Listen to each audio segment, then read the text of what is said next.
ഇത്രയും ഗതികെട്ട ഒരു ഗുരു ഇന്ത്യൻ ചരിത്രത്തിൽ, ലോക ചരിത്രത്തിലില്ല. കാരണം ഇത്രയും വലിയ പവർഫുൾ ആയിട്ടുള്ള ഒരു ഗുരു. അതല്ലേ ശ്രീനാരായണ ഗുരുദേവൻ മറ്റേ കണ്ണാടി പ്രതിഷ്ഠ എടുത്ത് ലാസ്റ്റ് വെച്ച്, ഇട ഊളകളെ നീ കാണ്. അപ്പം ഈ വെള്ളാപ്പള്ളിയും ഈ മരമണ്ടന്മാരെല്ലാം കൂടെ ചെന്ന് നിന്നിട്ട് SNDPയുടെ ഫുൾ ഫോം അദ്ദേഹം അതിനെ ആക്കി വെച്ചിരിക്കുന്ന ശ്രീ നടേശ ധർമ്മ പരിപാലന യോഗം എന്നാണ്. ദൈവം എന്നുള്ള കൺസെപ്റ്റ് എന്താണ്? കല്ലിനകത്താണ് ഇരിക്കുന്നത്. കല്ലിനകത്തല്ല, നമ്മുടെ ഉള്ളിൽ തന്നെയാണ് ഉദ്ദേശിച്ചത്. നമ്മുടെ ഉള്ളിൽ. അതല്ലേ ശ്രീനാരായണ ഗുരുദേവൻ മറ്റേ കണ്ണാടി പ്രതിഷ്ഠ എടുത്ത് ലാസ്റ്റ് വെച്ച്, ഇട ഊളകളെ നീ കാണ്. അപ്പം ഈ വെള്ളാപ്പള്ളിയും ഈ മരമണ്ടന്മാരെല്ലാം കൂടെ ചെന്ന് നിന്നിട്ട് ഇല്ലാത്ത ബ്ലാഡ് തലയിൽ രോമം തടവി കോതി ഈ രീതിയിൽ ഗ്ലാമറും നോക്കി നടക്കുന്നവന്മാരവസ്ഥയിലെത്തി. ഇത്രയും ഞാൻ പറയാറുണ്ട്, ഇത്രയും ഗതികെട്ട ഒരു ഗുരു ഇന്ത്യൻ ചരിത്രത്തിൽ, ലോക ചരിത്രത്തിലില്ല. കാരണം ഇത്രയും വലിയ പവർഫുൾ ആയിട്ടുള്ള ഒരു ഗുരു. അതായത് ഇതുപോലുള്ള ഗുരു എന്ന് പറയാൻ, ശ്രീനാരായണ ഗുരുവിൻ്റെ ലെവൽ എന്ന് പറഞ്ഞിട്ട് എക്സ്ട്രീമാണ്. ഇത്രയും ആത്മീയമായിട്ട് മനുഷ്യനെ ചേഞ്ച് ആക്കാൻ വേണ്ടി, അതും സൊസൈറ്റിയിലും സ്പിരിച്വലിയും ഒരുപോലെ നമ്മളെ ചേഞ്ച് ആക്കാൻ വന്ന അവതാര പുരുഷനാണ്. എന്നാൽ ഇതുപോലെ ഗതികെട്ട ഒരു ഗുരു കേരളത്തിൽ ജനിച്ചതുകൊണ്ട് ഇതുപോലെ ഗതികെട്ട എന്ത് ചെയ്യരുത് എന്ന് പറഞ്ഞ അതേ ചെയ്യുള്ളൂ. തിരുവനന്തപുരത്ത് ഒരു ഒരു ഒരു ഒരു ഒരു അബ്കാരിയുണ്ട്, വലിയ ഗുരുഭക്തനായിട്ട് ഇടയ്ക്ക്. അയാളുടെ കുറേ ബാറുണ്ട്. ഇയാളുടെ പ്രശ്നം എന്താണെന്ന് വെച്ച് കഴിഞ്ഞാൽ, രാവിലെ ഇയാൾ കള്ള് കുടിക്കരുത്, ചെത്തരുത്, കൊടുക്കരുതെന്ന് പറഞ്ഞ ശ്രീനാരായണ ഗുരുദേവൻ്റെ ഫോട്ടോയിൽ തൊഴുത് ഇങ്ങനെ ഒരു നിപ്പുണ്ട്. അവരുടെ ഇങ്ങനെയൊന്നും തൊഴില്ല, അവരുടെ ഒരു പ്രത്യേക സ്റ്റൈലിൽ ഭയങ്കര വിനയ പുരസ്കരം ഇങ്ങനെ ഒരു നിപ്പുണ്ട്. ഇങ്ങനെ നിന്നിട്ട് ഭയങ്കര ഭവ്യതയായിട്ട് എന്നിട്ട് ഈ ഒഴിച്ചു വെച്ചിട്ട് ഇത് ഓരോ ബാറിലും ഓരോന്നും ഒഴിച്ചു വെക്കും. 10-30 ബാറുണ്ട്, അത് ഷാപ്പും അങ്ങനെ ആയിട്ട്. ഇതിൽ എല്ലാത്തിലും വെക്കുമ്പോൾ ഈ നൈവേദ്യം സമർപ്പിക്കുമ്പം അതിൻ്റെ ഒരംശം ഗുരു സ്വീകരിക്കണം അല്ലെങ്കിൽ ദേവത സ്വീകരിക്കണമെന്നാണല്ലോ നമ്മുടെ തന്ത്രത്തിൻ്റെ ഇതിൽ പറയുന്നത്. അപ്പോൾ അങ്ങനെയാണെങ്കിൽ ഈ 10-30 ലാർജ് ഒഴിച്ചു വെക്കുമ്പോൾ ഇതെല്ലാം അടിച്ചു നിൽക്കുന്ന ഗുരുവിന് ബോധം ഉണ്ടാവുമെന്ന് ഞാൻ ചോദിച്ചു. ഗുരുവിൻ്റെ അവസ്ഥ എന്തായിരിക്കും? അതുകൊണ്ടാണ് ഗുരു ഒന്നും ഇവന്മാരുടെ കാര്യത്തിൽ മിണ്ടാത്ത. അത് വെള്ളാപ്പള്ളിയൊക്കെ മനസ്സിലാക്കിക്കൊണ്ട് ഇതൊക്കെ ഒരു ബന്ധിച്ച അവസ്ഥയാണ്. ഇത് തമാശയായിട്ട് പറയുകയാണെങ്കിലും ഇതിനും വേറൊരു ആത്മീയതല ഉണ്ട്. ഇത്രയും മഹത്തായ ആശയത്തിലൂടെ ഒരു സമൂഹത്തിന് ഒരു പുനരുദ്ധാരണം നൽകിയ ആളുടെ പിന്തുടർച്ചക്കാര് മോശമായി പോയി അനുഭവിക്കുന്ന പുള്ളിയാണ് ഇപ്പോൾ ഉള്ള അവസ്ഥ. എത്ര കേരളത്തിന്റെ അവസ്ഥ എന്ന് പറഞ്ഞാൽ ഭയങ്കര ഇത്. കാരണം ഏറ്റവും കൂടുതൽ നശിച്ചുകൊണ്ടിരിക്കുന്ന ഒരു വിഭാഗമാണ് ഈഴവ കമ്മ്യൂണിറ്റി. അതായത് പ്രോപ്പറായിട്ട്, അതായത് എല്ലാവർക്കും സ്പിരിച്വൽ ബേസ് ഇല്ലാത്ത ഒരു വ്യക്തിക്കും ഒരു അൾട്ടിമേറ്റ് സക്സസ് ഉണ്ടാവില്ല ഫാമിലിയിൽ. ഇന്ന് പലവരും ആത്മഹത്യ, പലവരും കൺവേർഷനായിട്ട് പോകുന്നു. കൺവേർട്ട് ചെയ്ത് പോയിട്ട് എന്ത് കിട്ടാനാ? വേറൊരു മതത്തിൽ ചെന്ന് കയറിയാലും സെയിം സാധനം തന്നെയല്ലേ, സെയിം എൻജിൻ, സെയിം ഫ്യൂവൽ ഒഴിച്ചു ഓടുന്നു. ഏത് മതത്തിൽ ചെന്ന് പോയാലും, അതായത് ഇക്കരെ നിൽക്കുമ്പോൾ അക്കരെ പച്ച എന്നാണ്. യഥാർത്ഥത്തിൽ ക്ഷത്രിയരാണ് ഈഴവരെന്ന് പറയുന്നത്. അത് ഇവിടുത്തെ ഈ പറയുന്ന പോലെ ഇന്ന് ഈ വർഗീയ കോമരങ്ങൾ എന്ന് പറഞ്ഞ് കാണുന്നില്ലേ നാട്ടിൽ, ഭയങ്കര വർഗീയ കൂടിയ ചിന്താഗതിക്കല്ല ജാതിക്കാരെന്ന് പറഞ്ഞ് ഇവന്മാരെല്ലാവരും കൂടെ ചേർന്ന് സൈഡ് ലൈൻ ചെയ്ത് തന്നെ ക്ഷത്രിയനായി രാജാവിനെ രാജപ്പനാക്കിയ അവസ്ഥയാണ് ഈഴവരുടെ എന്ന് പറയുന്നത്. രാജാവായിരുന്നു, യഥാർത്ഥത്തിൽ ക്ഷത്രിയരാണ് ഈഴവര്. അതാണ്. അതുകൊണ്ട് ഞാൻ ഗോപാലന്റെ അടുത്തൊക്കെ എപ്പോഴും പറയുന്നത്, ഇതിൻ്റെ പവർ നമ്മുടെ ആൾക്കാർ മനസ്സിലാക്കാനുള്ള ചാൻസ് ഇല്ല. പിന്നെ ഒന്നാമത്തെ കാര്യം എന്ന് വെച്ചാൽ, നമ്മുടെ ആൾക്കാർക്കുള്ള ഒരു പ്രശ്നം ഈഴവരിൽ കാണുന്നതെന്ന് വെച്ചാൽ അഹങ്കാരമാണ്. അതായത് ശത്രു പുറത്തു നിന്ന് ആക്രമിക്കുമ്പോൾ അഹങ്കാരം ഉള്ളിൽ നിന്ന് നമ്മളെ നശിപ്പിക്കും. അപ്പോൾ ഈ അഹങ്കാരം മാറണമെങ്കിൽ നമ്മൾ സ്പിരിച്വൽ തലത്തിലേക്ക് നമ്മൾ മാറണം. അതിന് വേണ്ടിയിട്ടുള്ള കാര്യങ്ങൾ, അതാണ് നമ്മൾ നേരത്തെ പറഞ്ഞ ടോപ്പിക്കിലേക്കൊക്കെ നമ്മൾ എത്തണം. ഇത് പാടാന്നേ. ഇത് പിന്നെ അതുകൊണ്ട് ഞാൻ പറയും, ഞാൻ ഈ സ്വാർത്ഥരാവാൻ പറയുന്നത് വെച്ചാൽ, നമ്മളെ ഇഷ്ടപ്പെട്ട് നമ്മളെ ഡെവലപ്പ് ചെയ്ത് നമ്മൾ എന്താണെന്ന് അറിഞ്ഞ് മുന്നോട്ട് പോകുമ്പോൾ നമ്മൾ ഓട്ടോമാറ്റിക്കലി നമ്മുടെ സറൗണ്ടിങ്സ് നന്നാക്കാൻ നമ്മൾ ശ്രമിക്കും. അങ്ങനെ സൊസൈറ്റി നന്നാവും. അല്ല, ആദ്യമേ സൊസൈറ്റി നന്നാക്കാൻ ഇറങ്ങിക്കഴിഞ്ഞാൽ നന്നല്ല. ആദ്യം നമ്മൾ നന്നാവും. നമുക്ക് എന്തൊക്കെ ഉപയോഗിക്കാൻ പാടില്ല, ഏതൊക്കെ ഭക്ഷണം കഴിക്കാൻ പാടില്ല, ഏതൊക്കെ ഡ്രസ്സിൻ്റെ കളർ ഉപയോഗിക്കാൻ പാടില്ല, നമ്മുടെ ഓറയുടെ എനർജി എന്താണ്, ഓറയെ പറ്റിയുള്ള വ്യക്തമായ അറിവ് നമ്മുടെ ആൾക്കാർക്ക് ലഭിച്ച് അവരെന്താണെന്നുള്ള, അവരുടെ ആത്മാവ് എന്താണ്, അതിൻ്റെ ഗുണങ്ങൾ എന്താണ്, അവരേത് രീതിയിൽ വന്നു, ഇതെല്ലാം അവർ സ്വയമായിട്ട് അന്വേഷിക്കേണ്ടതാണ്. നമുക്കൊക്കെ ഒരു സ്പാർക്ക് കൊടുക്കാനേ പറ്റുള്ളൂ. നമുക്ക് നമ്മൾ നേരത്തെ സംസാരിച്ച വിഷയമായിരുന്നു SNDPയുടെ ഇവിടുത്തെ അവസ്ഥയും കാര്യങ്ങളും.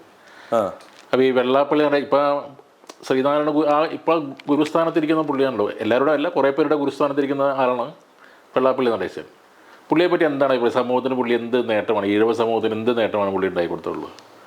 SNDP എന്ന് പറയുന്നത് തന്നെ ആദ്യം SNDPയുടെ ഫുൾ ഫോം അദ്ദേഹം അതിനാക്കി വെച്ചിരിക്കുന്ന ശ്രീ നടേശ ധർമ്മ പരിപാലന യോഗം എന്നാണ്. പിന്നെ അതിനകത്തുള്ള ആൾക്കാരുടെ അവസ്ഥ എന്ന് പറയുന്നത് ഈ പറയുന്ന പോലെ ഈഴവരുടെ അവസ്ഥയാണെങ്കിൽ സർവ്വ നരക ദുരിത ഭണ്ഡാരം എന്നാണ്. പിന്നെ പുള്ളിയുടെ കൂട്ടത്തിലുള്ള ആൾക്കാർക്ക് അത് കുറച്ച് പേര് പുള്ളിയുടെ ചില്ലറ വാങ്ങിച്ച് ജീവിക്കുന്നവരുണ്ട്, അവർക്കത് സോഡ നാരങ്ങയുള്ള ദാഹത്തിന് പരിഹാരം എന്നുള്ള രീതിയിൽ അത് പോകുന്നത്. ഈഴവരുടെ അതായത് വികട ഗുരു എന്നാണ് നമ്മൾ പറയുന്നത്. പിന്നെ അദ്ദേഹത്തിനെ കുറച്ചുകൂടെ ഇതായിട്ട് പറയും കണിച്ചുകുളങ്ങരയിലെ കാണ്ടാമൃഗം എന്ന് പറയും. ഈ കാണ്ടാമൃഗത്തിനെ കൊണ്ട് പ്രത്യേകിച്ച് ഒരു ഗുണവും ഈ സമുദായത്തിനും ഈ നാടിനുമില്ല. ഈ നവോത്ഥാന നായകൻ എന്ന് പറഞ്ഞ് പുള്ളി ഇപ്പോൾ കയറിയിരിക്കുകയാണ്. ഈ നവോത്ഥാന പ്രസ്ഥാനത്തിൻ്റെ അതായത് ജനങ്ങളെ അജ്ഞതയാകുന്ന തിമിരത്തെ തുടച്ചു നീക്കാൻ വേണ്ടി അന്ധവിശ്വാസവും അനാചാരത്തിനും എതിരെ ശ്രീനാരായണ ഗുരുദേവൻ എങ്ങനെ പണിയെടുത്തു, അല്ലെങ്കിൽ ശ്രീനാരായണ ഗുരുവും നാണിയാശാൻ എന്ന് പറയുന്ന ഗുരുവിൻ്റെ ആദ്യത്തെ പ്രഥമ ഗൃഹസ്ഥ ശിഷ്യൻ, ശ്രീനാരായണ ഗുരുവിനെ ലോകത്ത് ഇൻട്രൊഡ്യൂസ് ചെയ്ത ആദ്യത്തെ ആൾ, അരിയപ്പുറത്ത് ലോകം കണ്ട ഏറ്റവും വലിയ ശിവലിംഗ പ്രതിഷ്ഠ നടത്തി വർഗീയതയ്ക്കെതിരെയുള്ള വിപ്ലവം തുടങ്ങി വെച്ചത് ഈ നാണിയാശൻ എൻ്റെ ഗ്രാൻഡ് ഫാദറാണ്. ഓക്കെ, അപ്പോൾ ഇവര് ഒക്കെ പറഞ്ഞു കൊടുത്ത സാധനങ്ങളോ ഒന്നുമല്ല നടേശൻ ചെയ്യുന്നത്. നടേശന് 15,000 കോടി രൂപയുടെ മൈക്രോ ഫിനാൻസ് തട്ടിപ്പും വെച്ചിട്ട്, അത് കൂടാതെ 5,000 കോടിയോളം സംഘടനയുടെ സ്വത്ത് വിവരങ്ങൾ തട്ടിയെടുത്തു. ഇതിനെല്ലാം പുറത്തു കൊണ്ടുവന്ന് സംസാരിച്ച ഒരേ ഒരാളെന്ന് പറയുന്നത് ഗോകുലം ഗോപാലേട്ടനാണ്. അന്ന് ഗോപാലേട്ടൻ്റെ ഒരൊറ്റ ഇതിലാണ് ഞാനും കൂടെ ഇതിലേക്ക് ചിന്തിച്ചത്. അങ്ങനെ നമ്മൾ പലതും സമൂഹത്തിൽ വെളിപ്പെടുത്താൻ തുടങ്ങി. അതിൻ്റെതായ പല ബുദ്ധിമുട്ടുകളും ഇയാൾ ഇപ്പുറത്തെ സൈഡിൽ നിന്ന് ഉണ്ടാക്കുന്നുണ്ട്. ഇപ്പോൾ വീണ്ടും കൂടോത്രത്തിൻ്റെ ഒരു ട്രെൻഡ് വന്നു. നമ്മുടെ കോൺഗ്രസ്സിൽ കെ സുധാകരനും VD സതീശനുമായി ബന്ധപ്പെട്ടൊക്കെ വാർത്തകൾ ഇത് വന്നു. അപ്പോൾ ഈ കൂടോത്രത്തിൻ്റെ കാര്യം വന്നപ്പോൾ ഞാൻ ഇതിനെപ്പറ്റി ഒരു പ്രസ് മീറ്റ് നടത്തിയിരുന്നു. അതിൽ ഈ വെള്ളാപ്പള്ളി നടേശൻ എന്ന് പറയുന്ന ആൾ നമ്മൾ കാണുന്നതിലും അപ്പുറം വലിയൊരു കൂടോത്രത്തിൻ്റെ ഇപ്പോൾ എൻ്റെ പത്രക്കാർ ചോദിച്ചു വെള്ളാപ്പള്ളി കൂടോത്രം ചെയ്യുമെന്ന് ചോദിച്ചു. ഞാൻ പറഞ്ഞു വെള്ളാപ്പള്ളി കൂടോത്രം ചെയ്യല്ലോ, വെള്ളാപ്പള്ളി കൂടോത്രത്തിൽ ജീവിക്കുകയാണ്. സ്വയം ചെയ്യുന്നില്ലെങ്കിൽ പൈസ കൊടുത്ത് ചെയ്യിപ്പിക്കുന്നു. സ്വയം ചെയ്യാൻ അയക്കാൻ അറിയില്ല. അതിനു വേണ്ടി കുറെ ആൾക്കാരുണ്ട്. ഈ വെള്ളാപ്പള്ളിയെ പേടിച്ച് ഇപ്പൊ കറുത്ത മൃഗങ്ങൾക്ക് ഇറങ്ങി നടക്കാൻ പറ്റില്ല. കറുത്ത ആട്, കറുത്ത കോഴി, കറുത്ത പൂച്ച, കറുത്ത പോത്ത്, കറുത്ത പട്ടീനെ എന്തിനെ കിട്ടിയാലും പിടിച്ചുകൊണ്ട് പോയി ബലി കൊടുക്കുന്ന അവസ്ഥയാണ്. അപ്പോൾ ഇയാൾ പിന്നെ അതുപോലെ തന്നെ ഗുരുമന്ദിരത്തിനകത്ത് വെച്ചിട്ട് ഹോളിനകത്ത് വെച്ചിട്ട് ആൾക്കാരൊക്കെ പോത്തും ബീഫും പന്നിയിറച്ചിയും വിളമ്പുന്നുണ്ട്. ഇയാളുടെ കാര്യം എന്ന് പറഞ്ഞു കഴിഞ്ഞാൽ ഇയാൾ ഈ വികട ഗുരുവിനെ കൊണ്ട് ഒരു നിവൃത്തിയില്ലാത്തൊരു ക്യാരക്ടറാണ്. ഇയാൾ നമുക്കിതൊരു കോമഡി പീസാണ് ബേസിക്കലി. പക്ഷേ ആൾക്കാർക്ക് ഈ BJP പോലുള്ള ആൾക്കാർക്ക് ഞാൻ ചോദിച്ചിട്ടുണ്ട്, ഈ പറയുന്ന യൂട്രസ് റിമൂവ് ചെയ്ത ഈ പശുവിനെയൊക്കെ കൊണ്ട് BJPയുടെ തൊഴുത്തി കെട്ടിയിട്ട് വല്ല പാല് നിങ്ങൾക്ക് കറക്കാൻ പറ്റുമോ ചോദിച്ചു. പക്ഷേ ഇതിങ്ങനെ പണ്ട് വെള്ളാപ്പള്ളിയുടെ അടുത്ത് തന്നെ ഞാൻ ചോദിച്ചിട്ട് നേരിട്ട് പറഞ്ഞാൽ ഞാൻ നിങ്ങൾ ഈ BJDs ഒക്കെ തുടങ്ങുന്നതിന് മുമ്പ് നിങ്ങൾ ഭയങ്കര ആനയാണ് ചേനയാണെന്നൊക്കെ ആൾക്കാരൊക്കെ വിചാരിച്ചിരുന്നു. പക്ഷേ നിങ്ങൾ വെറും ഒരു ഊളയായിരുന്നു എന്ന് മറ്റേ കോവുന്ന പടക്കമാണെന്നുള്ളത് ഈ ഇലക്ഷൻ റിസൾട്ട് വന്നപ്പോൾ അറിഞ്ഞില്ലേന്ന് ചോദിച്ചു. എനിക്കും ഇപ്പോൾ തോന്നി തുടങ്ങി സ്വാമി എന്ന് പറഞ്ഞു. ഇത് കുറച്ചാൾ മുമ്പത്തെ ഒരു കാര്യമാണ്. പക്ഷേ Vellappally is not good for this society. He just want to loot money in the name of Ezhava and SNDP and he and his son they are minting money like anything. ഇപ്പം നമ്മുടെ സൊസൈറ്റി അത് തിരിച്ചറിഞ്ഞു തുടങ്ങിയിട്ടുണ്ട്. പക്ഷെ തിരിച്ചറിഞ്ഞാലും പ്രശ്നം എന്തെന്ന് വെച്ചാൽ നമ്മുടെ ഈ ആൾക്കാരുടെ ഓറ സ്ട്രോക്കും ചക്ര പാരാലിസിസും കൊണ്ട് they are not able to retaliate. അതാണ് അതിൻ്റെ ഏറ്റവും വലിയൊരു പ്രശ്നം എന്ന് പറയുന്നത്.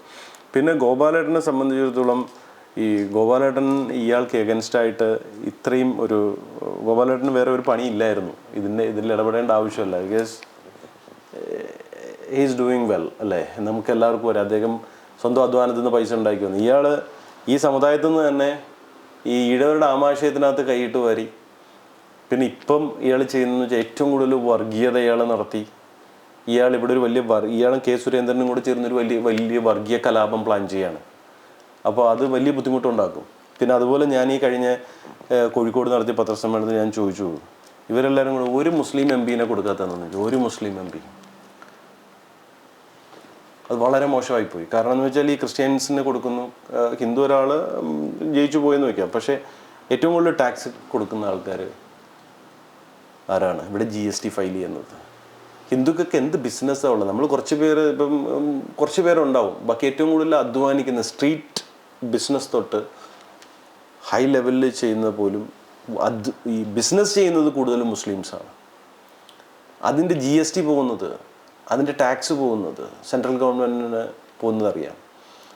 ഇവരുടെ ആവശ്യങ്ങൾ പലതുമുണ്ട്, പല കാര്യങ്ങൾ അവർക്ക് വേണ്ടിയിട്ട് ഈ മുസ്ലിം ലീഗ് എന്ന് പറയുന്ന ഒരു രീതി നോക്കണ്ട. BJPക്ക് അകത്തുനിന്ന് ഒരാൾക്ക് എന്തുകൊണ്ട് ഇവർ കൊടുത്തില്ല?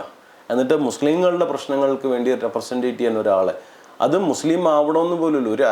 ഞാൻ പറഞ്ഞത് ഇടയ്ക്ക് ഞാൻ സംഘത്തിനോട് പറഞ്ഞു, ഈ മുസ്ലിങ്ങൾക്ക് വേണ്ടിയിട്ടൊരു മുസ്ലിം ആളെ കൊടുക്കാതെ ഒരു ഹിന്ദുവിനെ കൊടുക്കുക, ഹിന്ദുവിന് വേണ്ടി ഹിന്ദുവിൻ്റെ ആളെ കൊടുക്കാതെ ഒരു മുസ്ലിമിനെ കൊടുക്കുക. മുസ്ലിങ്ങൾ ഹിന്ദുവിന് വേണ്ടി വർക്ക് ചെയ്യട്ടെ, ഹിന്ദുക്കൾ മുസ്ലിമിന് വേണ്ടി വർക്ക് ചെയ്യട്ടെ. അങ്ങനെയാണല്ലോ മതസൗഹാർദ്ദം കാണിക്കേണ്ടത്. അല്ല സ്വന്തം മതം എന്ന് പറയുന്നത് ഞാൻ നേരത്തെ പറഞ്ഞില്ല, മതവും കുതവും ഒരുപോലെയാണ്. ഈ രണ്ട് നാറിയ സാധനങ്ങളാണ്. ഇതിൻ്റെ ടോപ്പിക്കിലേക്ക് ഇറങ്ങുന്നത് തന്നെ വൃത്തികെട്ട പരിപാടിയാണ്. മനുഷ്യനെ 2 ആക്കി 4 8 16 ആക്കുന്ന ഒരു സാധനമാണിത്, ഒന്നാക്കി കാണാനുള്ളതല്ല. അപ്പോൾ പക്ഷേ ഈ മതം കുറച്ച് നാളുകൂടെ മതങ്ങളുടെ ഇത് വെക്കും, അത് കഴിയുമ്പോൾ ഇവിടുത്തെ യൂത്ത് ഇതെല്ലാം അടിച്ചു പിടിച്ച് കളയും. ഉറപ്പാ അടുത്ത 100% അവർ പൊട്ടിച്ചിരിക്കും. അപ്പോൾ അതിനു മുമ്പ് നമ്മൾ ചില കാര്യങ്ങൾ മനസ്സിലാക്കും. അപ്പോൾ ഈ വെള്ളാപ്പള്ളിയൊക്കെ നവോത്ഥാന സമിതിയുടെ തലപ്പത്തിരുന്നുകൊണ്ട് ഇപ്പോൾ ചെയ്യുന്നത് ഈ കൂടോത്ര പരിപാടി, പിന്നെ ഇയാൾ ചെയ്യുന്ന പരിപാടി എന്താണ്? ഈ വർഗീയത, ഇതിൻ്റെ പേരിൽ പൈസ ഉണ്ടാക്കുക.